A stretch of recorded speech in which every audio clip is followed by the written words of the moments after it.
In today's video, we are going to be talking about why you can't meditate. I want to get into some of the misconceptions about meditation as to why people normally stray away from it to begin with. We're going to be talking about the excuses a lot of people have when it comes to meditation and how you can actually meditate to make it more fun for you and to make it something that you actually want to do rather than something that you feel like you have to do. Hello everyone, welcome back to my channel. My name is Kayla. If you have not seen my face before, welcome. On this channel, we talk about all things law of attraction, manifestation, and I'm here to help you live a more mindful life. So if that sounds good to you, be sure to click that subscribe button down below to see more of my videos. First, let's get into the misconceptions. Now, the first misconception that people normally have is that you have to be able to clear your mind. And this could not be farther from the truth. The whole point of meditation is to be able to observe your thoughts and try not to hold judgment against them. And if you do hold judgment against your thoughts, it gives you a perfect opportunity to see why you're holding judgment there and what you could be doing or thinking differently. This is a really powerful tool because not only do you get to observe your thoughts, but it helps you to better your thoughts in the long run and see why you're thinking the way that you're thinking and be more mindful of the thoughts that you carry. Now, humans have so many thoughts per day. It's nice to just be able to sit down and observe them and really see what exactly is going on in your brain, because a lot of the times we kind of forget the thoughts that we have and we really only remember a select few that are very, very potent. So this gives us the opportunity to really sit down with our thoughts and actually learn more about ourselves. The whole point of meditation is not to clear your mind, it's to observe what is going on in your mind and to get to know yourself a little bit better. The next misconception is that you have to sit in lotus pose. That's literally not true at all. Of course, that pose helps. It does give you really good receptivity to the higher realms, of course. However, that is not the only way to meditate. What meditation can look like can be so different to other people. Like, I was just getting ready just now and I felt like I was in a meditative state while I was getting ready. Even if there's action going on, you don't have to sit still. You don't have to just sit in lotus position. You can literally be getting ready. You could be taking a walk. You don't have to just sit down. Of course, it's nice to sit down and set that intention to meditate, but sometimes meditation can really just happen naturally without you even expecting it. Honestly, I'm sure that you have meditated and not even realized it before. Meditation could literally be you laying on your back. That's my favorite way to meditate, is laying on my back, because it's the most comfortable for me and I feel most receptive in that position. It could be you sitting upright in a chair, which I've found to be really helpful as well. It is hard for me to sit in lotus pose because I don't have the best posture and my back does hurt a lot, which is something that I'm actively trying to better. For now, I don't really sit in lotus pose when I meditate, and if I do, it's like for like 5 minutes, and that's pretty much all I can handle. So yeah, you don't have to be sitting in lotus pose. Just find a comfortable position. I used to meditate literally like in the fetal position on my side as I'm going to sleep at night. It's not really the best position, but it works, and if it's comfortable for you, then that's all that matters. The next misconception is that it is only for religious or spiritual people, and I can see where people would think this way because, you know, most of the time when you see someone meditating, they are most likely religious or spiritual. However, I do want to note that technically we are all spiritual beings living a temporary human experience. However, if you don't believe in that, meditation is just something that's really good for your brain either way, and you can have a lot of benefits to that. Even look up the scientific benefits to meditation and you will realize that it's so much more than what you think. So yeah, it's not just for religious or spiritual people, although it really does help benefit your religious or spiritual practice. It's not only for people who believe in higher realms. And the last misconception that I hear a lot is that it's only good for reducing pain, stress, or anxiety. This is a really interesting misconception because I feel that I have used meditation for so many different things in my life. I've used meditation to manifest. I've used meditation to feel my emotions. I've used meditation for so many different things, even just to start my day or to end my day. It doesn't just have to be to relieve a problem. It could literally be to just sit with your thoughts and get to know yourself a lot better. So if you don't suffer with stress, anxiety, or pain or anything, meditation can still be for you, and it can still be really beneficial for you. Now, let's get into the common excuses that I normally hear people say when they can't meditate. Now, I'd say the most popular excuse is that it's a waste of time. You have no time to do it and you're too busy to meditate. What's really interesting about this is because I have heard people say that they meditate for 2 hours a day in silence in the morning, and of course that sounds like, especially if you're not used to that, that sounds like, why the heck would I do that? You know, like, why would I take 2 hours out of my day? I could be working. However, you don't have to take 2 hours out of your day. It could literally be a total of 5 minutes that could make your day 10 times better. I don't really have a set time that I meditate for each day. I feel very different each day. Sometimes I might meditate for like an hour, and sometimes I might meditate for 5 minutes. And it really depends on what I'm feeling for that day. It's not something that should be forced. Even just setting aside 5 minutes a day to intentionally meditate can be really good. And like I said, I've gotten into meditative states just by walking or just by actively doing something or cooking. So you don't have to just sit down and meditate. Of course, that's great if you can, but if you really feel like you don't have the time to do it, then just incorporate it into something in your life where you could get in a meditative state, like cooking or cleaning or going for a walk, exercising. Those things have definitely led me to meditative states before. You can literally meditate while standing up and actively doing something and being by yourself. It doesn't have to be in lotus position. Of course, it would be great if you could get there one day, but that's not really the exact place I recommend starting, because it's just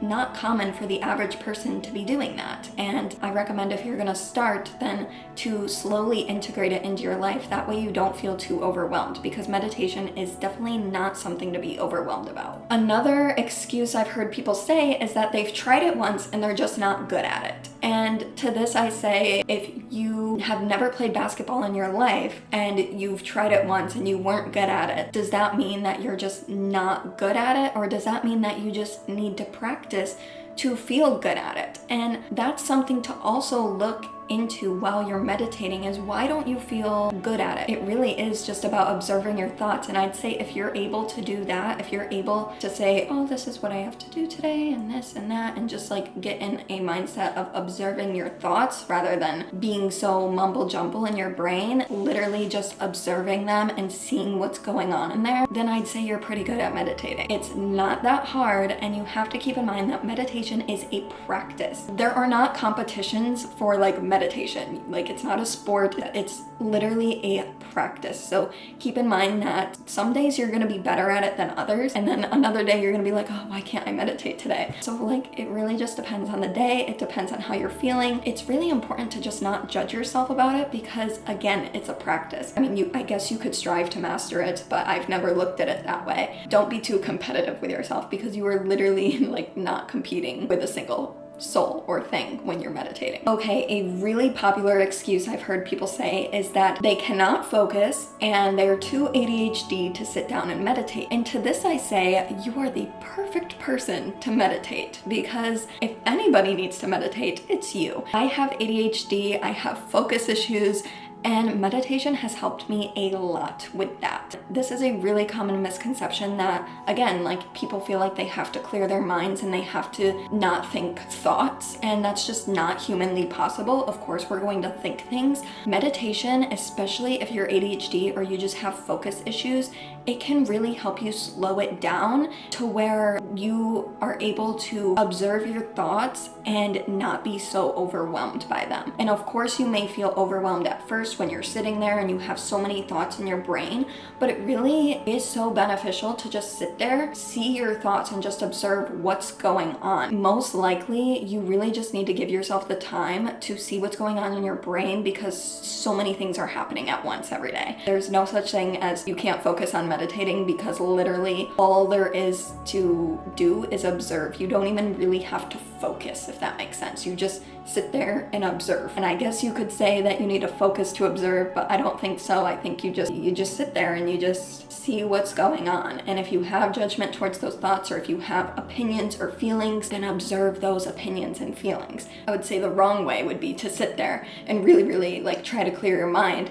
But then again, that is also beneficial, because then you could also look at, why am I trying to do that? Why am I trying to wipe all the thoughts out of my brain? Because that's just not humanly possible to just right off the bat wipe all the thoughts out of your brain. It's just not gonna happen. Also, I totally forgot to mention that one of the reasons why a lot of people say that they can't meditate and they can't focus is because their brain is consumed with TikTok sounds, short form content, and they don't have the attention span that humans usually have before TikTok came into play. So I'm not bashing TikTok, love TikTok. However, it is good to note that you should be a little bit more mindful of how much time you are consuming short form content, because that does not do wonders for your attention span, trust me. Yeah, it might be best to like kind of tone it down a bit with consuming short form content. Okay, the next excuse that I hear people say a lot is that it doesn't work, therefore whatever they think is not working, they are expecting a result from. And of course, meditation can lead to amazing results, but maybe this is a perfect time to really sit with yourself and ask yourself, why are you expecting a result from this? And why do you expect results from anything you do in your life? I feel like humans are very result driven. We do things out of a expectation of result, right? Otherwise, we wouldn't really feel motivation to do them. However, meditation is a really good practice because it can really help you to not set your expectations at all. It really helps you to get in the present moment and not be thinking about the future so much. And if you are thinking about the future, again, you just observe it and let it go. And I feel like with meditation, I really just try to not set expectations at all. I used to hope for results, but now I'm just like, okay, it is what it is. This is just a really good thing to do for me. And if I get results from it, fine. If not, that's okay. Here's the thing is like, what type of results are you really trying to get? If you're trying to be more happy, more mindful, more this, more that, or if you're trying to get a certain thing out of life and stop having anxiety, just know that stuff is not going to happen overnight. Sometimes it can. Majority of the time, things are going to take time, and this is why it's called a practice. I will say, my first time I ever meditated, the reason why I could not meditate is because I couldn't focus. I thought it was stupid, really didn't know what it was. I was actually in a mental hospital and I was a teenager, and I literally walked out of the room because I just couldn't take it seriously. But the second time I ever meditated, I had an insane result, and it actually cured my depression in one day. And I'm not even joking, but I will say I think I'm a very rare case. I don't think that that can necessarily happen for everybody. That's just the type of thing that can happen if you meditate, but just try not to expect a result from meditating, because sometimes our expectations can be too high, and it's really good to set your expectations low or not at all if possible. The next reason why people tend not to meditate is because they think it's boring and you just sit in silence and do nothing. And I'm here to tell you that literally is so far from the truth. Meditation can be so fun.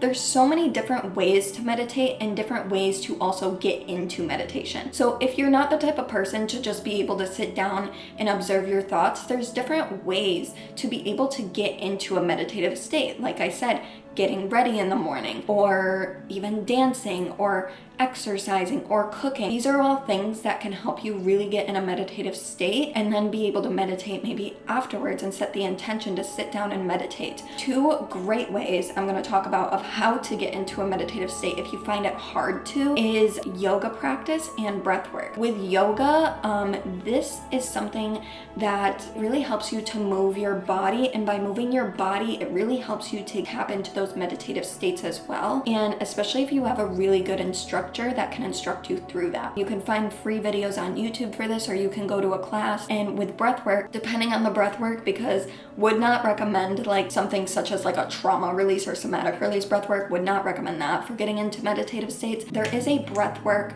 that I highly recommend. It's by Shiva Rasa. I will link it down below. And that breath work gets me into a meditative state and gets me, like, it makes me so happy for the rest of the day. So I highly recommend that.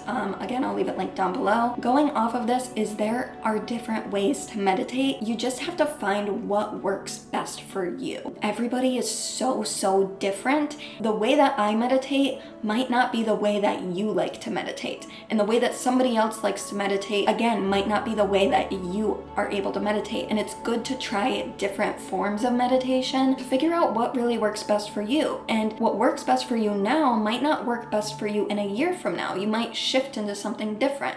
So I'm going to mention some of the ways that you could meditate, and there's no right or wrong. It's just up to you based on what you feel like doing and what you feel like you could do in a way that will get you into a meditative state. One of the meditations is a silent meditation where you just kind of listen to silence, or like honestly silence / listen to noises outside if there are any. I think this is a really great one to get grounded into the present moment. However, I think a lot of people cannot do this right away. I definitely could not. I can do it now and I love doing it now, but before, like, you could not pay me to do this. I just saw no point in it at first, but it could be a really great way to get grounded into the present moment, be able to see things from a now perspective rather than a past or future perspective. Silent meditations are really good for being in tune with your thoughts, because literally you have nothing else to listen to but your surrounding sounds and your thoughts. But if that doesn't sound good to you, another one could be guided meditations. So these are and also were my favorite in the beginning. Guided meditations are really good for being able to be guided through a meditation. So pretty much what this is somebody talking and guiding you through meditation and telling you kind of what to do and what body parts to relax and what to observe and things of that nature. I really love this form of meditation because there's so many different forms of guided meditation as well. It's really personal to you. So if you don't like, say, a girl's voice, you could switch to a guy's voice. You know, there's so many different ones you can look up. I personally do offer guided meditations on my website, so feel free to check that out. I just started doing it and I'm so excited about it. And there's gonna be some more on there soon. Yeah, finding a good voice that works best for you, something that's not too distracting. I find accents other than my own to be very distracting, so I try not to listen to anybody with accents. It's nothing against them. Love accents, but I just can't do it while meditating because it's too distracting for me. Also, like a good choice of music in the background, you know, things of that nature can really make a difference. Another one I love doing is just putting on some frequency music and meditating like that. So it's not necessarily meditating in silence, but you do have a frequency in the background as well. So it's really good for getting tapped into the present moment, and these sounds can also heal parts of your body and your chakras as well. Another form of meditation that I really like to do is just put on some affirmations. So affirmations are really good for, like, say you type in confidence boost affirmations or love affirmations or money affirmations. There's so many different types of affirmations to affirm to yourself what you want to believe. So this is really good for incorporating new belief systems into your life. One of my favorite types of meditations is manifestation meditations, and guided manifestation meditations are so good for manifesting. Now this one you can typically tend to expect a result from, and this one isn't necessarily observing your thoughts, but more so observing what you would like to think in the present moment. And it really gets you tapped into a different feeling than what you were feeling before. So this is really good for manifesting stuff in the future and the present moment. I typically really like to do manifestation meditations, especially at night, and subliminal tracks as well. Sometimes they can be like 30 minutes, an hour, 8 hours. I will typically put on the 8-hour ones at night while I'm sleeping, and then it'll go into my subconscious mind while I'm not even thinking about it as well. And then going off of that, there's a such thing as subliminal meditation affirmations. So with subliminals, typically what subliminals are is a sound like white noise or rain or even music, for instance, and then somebody's voice is underneath that to where you can't really hear it, but you can kind of hear it, but it's coming into your subconscious mind, so you don't really have to think about it. And those are perfect for cleaning, working, like cooking, doing just daily tasks throughout the day with those playing in the background. found is really, really good for your subconscious mind. Just make sure that you have someone that you trust, like this girl Mary Kate on YouTube. She's really good for subliminals. I highly recommend her because her subliminals are legit, but some people's subliminals might not be legit, and they might just be trying to like inflict negativity onto you. So just be careful. I don't know why people do that, but some people do. I've heard of stories, so just make sure that you know who you're getting them from and you know that they're good. The last one that I want to mention is gratitude meditations, and I really recommend everyone to do this because everything in life that leads to happiness really stems from gratitude, and even just a 5-minute guided gratitude meditation in the morning can really, really help. So yeah, there's so many on YouTube you could look up and so many from different people that you could look up. There's also like group meditations that you could go to if you look up in your area, group meditations where you could go to in person. That could really help as well. You just really have to find the meditation that works best for you. And meditation is not just sitting in silence and just like ignoring the world. It's not. It's to help better yourself, to help understand yourself a little bit more, and it can help you manifest in so many different ways as well. I really hope that you enjoyed this video, and I hope that this helped you. Let me know in the comments down below what your favorite way to meditate is. I would love to know. Mine is like guided meditations. I also love sitting in silence too nowadays. Thank you so much for watching, and be sure to hit that subscribe button if you want to see more videos from me, and I will see you in the next video. Bye!